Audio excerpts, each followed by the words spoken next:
नमस्कार, मैं डॉक्टर चंद्र प्रकाश गारू। आज हम डिस्कस करने जा रहे हैं BSc part second organic chemistry unit fourth epoxide और ऑक्सीरेन। इपॉक्साइड एक ट्राईसाइक्लिक ईथर है जिसे ऑक्सीरेन भी कहा जाता है। इसका सबसे सिंपलेस्ट एग्जांपल एथिलीन ऑक्साइड या इपॉक्सी एथेन जिसे ऑक्सीरेन कहा जाता है होता है। इसका नेक्स्ट हायर मेंबर जो है 3 कार्बन जहाँ पे प्रेजेंट है और त्रिसाइक्लिक त्रिचक्रीय वलय उपस्थित है प्रोपिलीन ऑक्साइड। इसे 1,2 एपॉक्सी प्रोपीन के रूप में इसका नामकरण किया जाता है। और क्योंकि ऑक्सीरेन का एक हाइड्रोजन मैथिल समूह के द्वारा सब्स्टिट्यूट हुआ है, इस कारण से इसे मैथिल ऑक्सीरेन के नाम से भी जाना जाता है। अगला एग्जाम्पल है ब्यूटिलीन ऑक्साइड जिसे 2,3 एपॉक्सी ब्यूटीन या 2,3 डाईमेथिल ऑक्सीरेन के नाम से भी इसे जाना जाता है।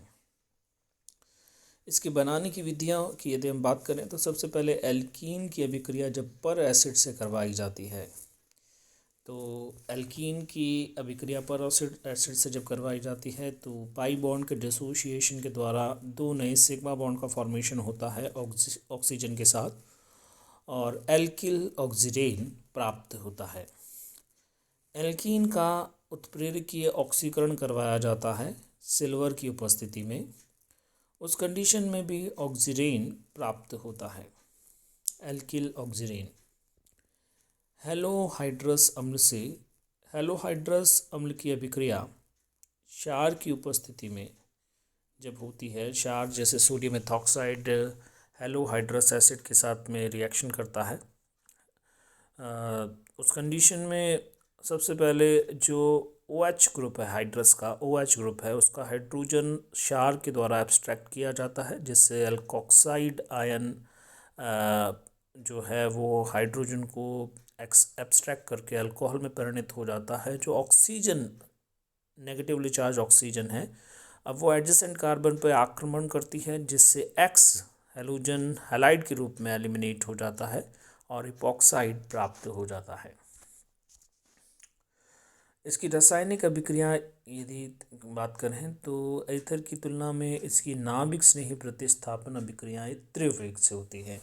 ईथर भी नाभिक स्नेही प्रतिस्थापन अभिक्रिया प्रदर्शित करता है, इपॉक्साइड भी नाभिक स्नेही प्रतिस्थापन अभिक्रिया प्रदर्शित करता है, लेकिन इसकी जो नाभिक स्नेही प्रतिस्थापन अभिक्रिया होती है उसकी रेट ईथर की अपेक्षा हाई होती है। इसका कारण है इसकी ट्राईसाइक्लिक रिंग, जिसके अंदर रिंग स्ट्रेन के कारण अभिक्रिया जो है वलय तनाव के कारण बहुत अधिक गति के साथ होती है, हाई रेट के साथ रिएक्शन कंप्लीट होती है।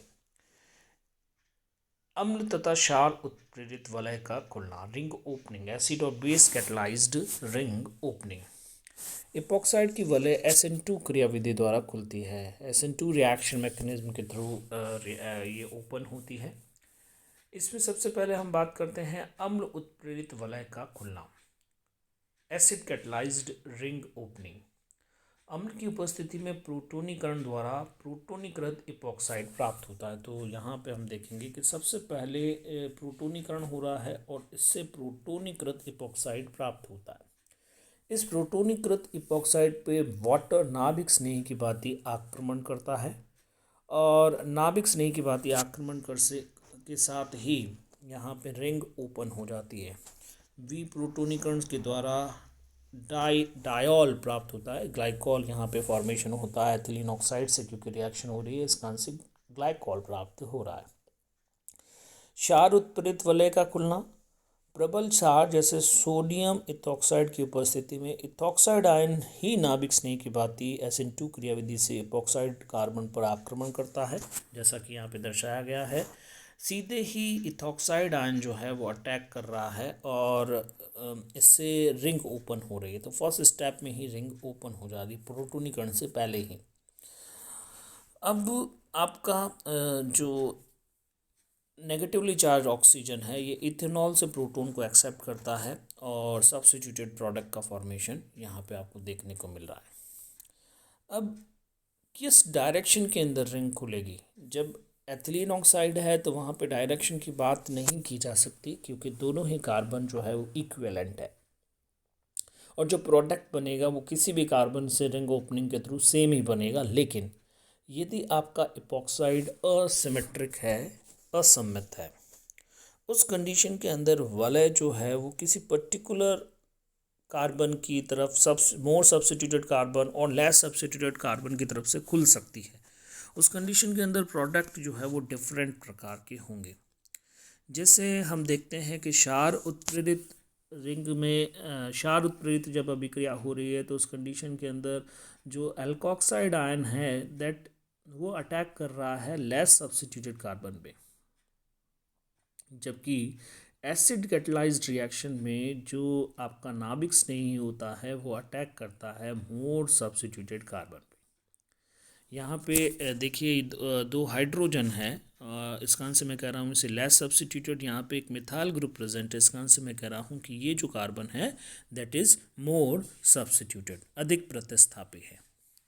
तो क्षार उत्प्रेरित अभिक्रिया में वलय खुलने का जो नियंत्रण होता है, उसमें नियंत्रण किस प्रकार से होगा उसको हमको देखना है। देखिए, क्षार उत्प्रेरित इपॉक्साइड वलय के खुलने की अभिक्रिया शुद्ध रूप से SN2 पथ द्वारा होती है। इस पथ में आक्रमणकारी नाभिक स्नेही बैक साइड से अटैक करता है, और यहाँ पे बंध टूटने की क्रिया जो है बॉन्ड फॉर्मेशन और bond dissociation take place simultaneously, एक साथ होती है। अतः नाभिक स्नेही का आक्रमण जो है वो किसके द्वारा कंट्रोल होता है? It is totally controlled by steric hindrance, त्रिविन्यासी बाधा के द्वारा ये नियंत्रित होता है। इसमें एल्कोक्साइड कहाँ पे अटैक करेगा?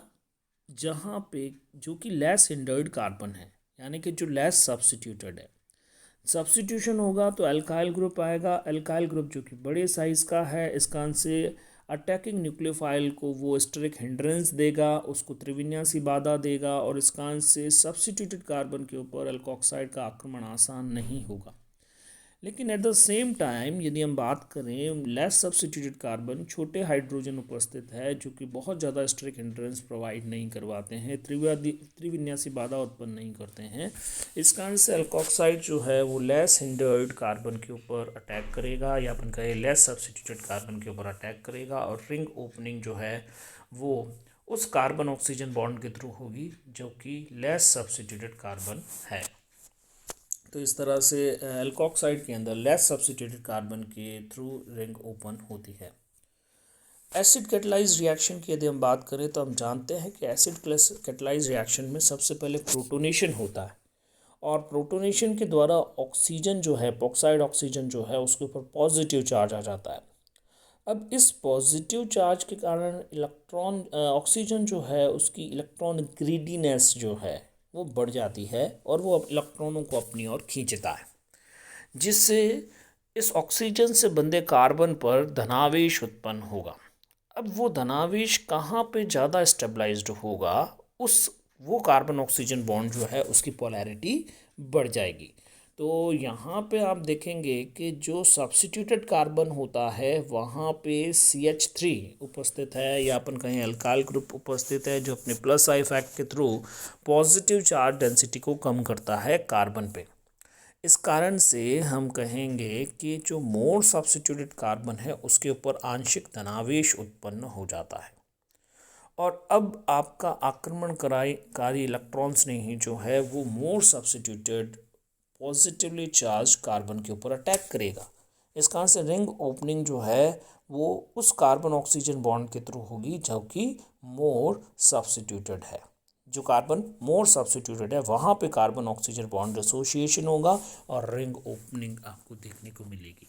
तो इस प्रकार से हम देखते हैं कि acid catalysed ring opening reaction में रिंग जो है वो मोर सब्स्टिट्यूटेड कार्बन की ओर से खुलती है, जबकि बेस कैटलाइज्ड रिएक्शन में रिंग जो है वो लेस सब्स्टिट्यूटेड कार्बन की ओर से खुलती है। दूसरा हम बात कर रहे हैं ग्रिग्नार्ड अभिकर्मक से अभिक्रिया। ग्रिग्नार्ड अभिकर्मक में R- होता है, Mg+R-। ये R- न्यूक्लियोफाइल की तरह अटैक करता है और यहाँ पे क्योंकि सीधा ही अटैक न्यूक्लियोफाइल का हो रहा है, देयर इज़ नो एसिड, तो इस कारण से लेस सब्स्टिट्यूट कार्बन की ओर से यह आक्रमण करता है और फाइनली आपको अल्कोहल सब्स्टिट्यूटेड प्रोडक्ट के रूप में सेकेंडरी अल्कोहल आपको प्राप्त होता है। मैथिल लिथियम से अभिक्रिया, तो वाइनिल इपोक्साइड का मैथिल लिथियम से जब अभिक्रिया होती है तो उस कंडीशन में अगेन यहाँ पे लेस सब्स्टिट्यूट कार्बन की ओर से रिंग ओपनिंग रिएक्शन आपको देखने को मिलेगी और अनसैचुरेटेड अल्कोहल आपको प्रोडक्ट के रूप में प्राप्त होता है। लिथियम डाइमेथिल क्यूप्रेट से अभिक्रिया, लिथियम डाइमेथिल क्यूप्रेट में अभिक्रिया जो है वो नॉर्मल सब्स्टिट्यूशन रिएक्शन के फॉर्म में नहीं होकर योगात्मक रूप से इपॉक्साइड वाले खुलती है। योगात्मक रूप से इपॉक्साइड वाले का खुलने का मतलब है कि आपका जो वाइनिल ईथर आपने लिया है, वाइनिल इपॉक्साइड जो आपने लिया है, वहाँ पे आक्रमण जो मिथाइल ग्रुप का हो रहा है वो मेथिल ग्रुप का आक्रमण जो है वो सीधे जो है नहीं हो रहा है, वो इपॉक्साइड कार्बन के ऊपर अटैक नहीं होकर वो अनसैचुरेटेड कार्बन के ऊपर उसका अटैक आपको देखने को मिलेगा और रिंग ओपन जो है वो आपको जो है मोर सब्स्टिट्यूटेड कार्बन की ओर से रिंग ओपनिंग आपको देखने को मिलेगी। महत्वपूर्ण विदलन अभिक्रियाओं की यदि हम बात करें तो यहाँ पे कुछ रिएक्शंस दे रखी है, जैसे इथेनॉल के साथ अभिक्रिया। इथेनॉल में